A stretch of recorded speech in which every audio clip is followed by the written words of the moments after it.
Right form of ভার্বের এই সেন্টেন্সগুলা একদম সিম্পল ভাবে দেওয়া আছে, বইয়ে যেভাবে ছিল ওইখান থেকেই। কিন্তু এই সেন্টেন্সগুলোর ভেতরে ছোট ছোট সংকেত বা ক্লু এখানে ইউজ করা হয়েছে, যেটার মাধ্যমে এটা প্রেজেন্টে যেতে পারে, পাস্টে যেতে পারে এবং ফিউচারে যেতে পারে। এই সম্পূর্ণ লাইনগুলা কিন্তু বইয়েই ছিল। কিন্তু তুমি একটু খেয়াল করে দেখো যে রাহাত এখানে আছে বি ভার্ব। বি ভার্ব মানে কয়টি জিনিস? বি ভার্ব মানে মাত্র 5টি শব্দ, am, is, are, was, were. এই 5টিকে হচ্ছে বি ভার্ব বলে।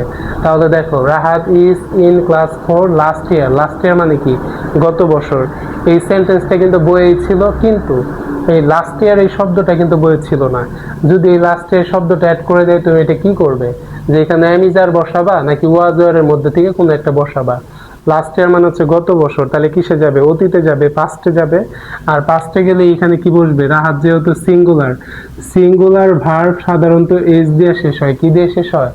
এস দিয়ে শেষ হয়। এই যে দেখো সিঙ্গুলার ছিল, ওয়াজ দিয়ে শেষ হয়েছে। এই লাস্ট ইয়ার ছিল, এই কারণে এখানে পাস্টে যাবে, আর সিঙ্গুলার বলে ওয়াজ আসছে। এটা ছিল একটা কথা।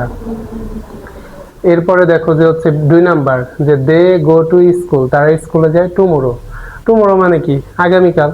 তাহলে হচ্ছে দেখো টুমোরো মানে বোঝাচ্ছে আগামীকাল। ইন ফিউচার মানে কি? আগামীকাল বা ভবিষ্যৎ।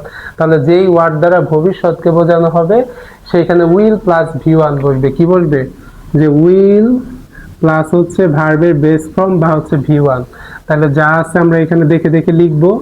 এই ফিউচারের জন্য, টুমোরোর জন্য এখানে জাস্ট হচ্ছে শুধু উইল আসবে। তাহলে তুমি একটু ভালো করে খেয়াল করো যে উইল গো কেন হইলো?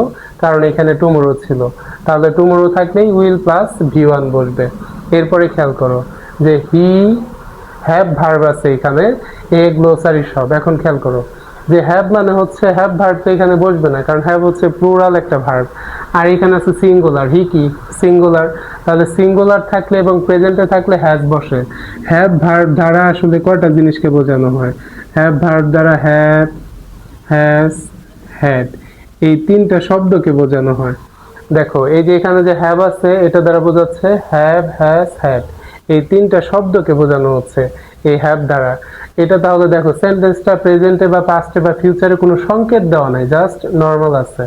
তাহলে নর্মাল থাকলে এখানে হি হচ্ছে সিঙ্গুলার, তাহলে এখানে সিঙ্গুলার হচ্ছে হ্যাজ, তাহলে এইখানে কি বলবে? হ্যাজ। আর এই সেন্টেন্সে যদি পাস্টের কোনো কিছু থাকতো তাহলে বসতো হ্যাড। আর যদি সাবজেক্ট প্লুরাল হইতো, মানে দে থাকতো বা উই থাকতো, সেই ক্ষেত্রে হ্যাভ হইতো। তাহলে এখানে হি সিঙ্গুলার ছিল, এই কারণে কি আসছে? হ্যাজ আসছে। তাহলে হ্যাভ ভার্ব থাকলে তোমাকে এই 3টা জিনিস মাথায় রাখতে হবে, যে এই 3টার ব্যবহার সম্পর্কে, যে 3টা কখন, কোথায়, কিভাবে বসবে। এখন তুমি 4 নাম্বারটা দেখো, যে হি হ্যাভ ভার্ব আছে, এ গ্লোসারি সব, তার একটি দোকান আছে। এগো, এগো মানে কি? আগে বা পূর্বে। তাহলে আগে বা পূর্বে অতীতকে বোঝানো হচ্ছে। যখন অতীতে যাবে তখন কি বসবে? হ্যাড বসবে। কি বসবে? হ্যাড। তাহলে হ্যাভ ভার্বের মধ্যে আমরা কোনটা নিব? হ্যাড নিব। হ্যাড কেন হয়েছে? কারণ হচ্ছে এই যে এখানে অতীতকে বোঝানো হয়েছে বা আগে জিনিসগুলাকে বোঝানো হয়েছে, যে কারণে হ্যাড হবে। এরপরে দেখো Nasrin Ahmed work at centre. এখন এই ভার্বের ভেতরে কোথাও ক্লু দেওয়া নাই। ক্লু না থাকলে একদম নর্মাল সিম্পল জাস্ট শুধু সাবজেক্ট অনুযায়ী এটা বসাই দিলেই হয়ে যাবে। তাহলে দেখো সাবজেক্ট হচ্ছে singular, 3rd person singular number. Nasrin Ahmed কয়জন ব্যক্তিকে বোঝাচ্ছে? একজন ব্যক্তি। যদি একজন হয় তাহলে সেখানে ভার্বের সাথে এস বা ইয়েস বসবে। ভার্বের সাথে কি বসবে? এস বা ইয়েস। তাহলে ওয়ার্কের সাথে কেন এস আসছে তুমি কি ধরতে পারছো? এখানে একজন ছিল, এই কারণে এস বা ইয়েস আসছে। এরপরে দেখো রিনা সবসময় তার আঙ্কেলের বাসায় ঘুরতে যায় বা বেড়াতে যায়।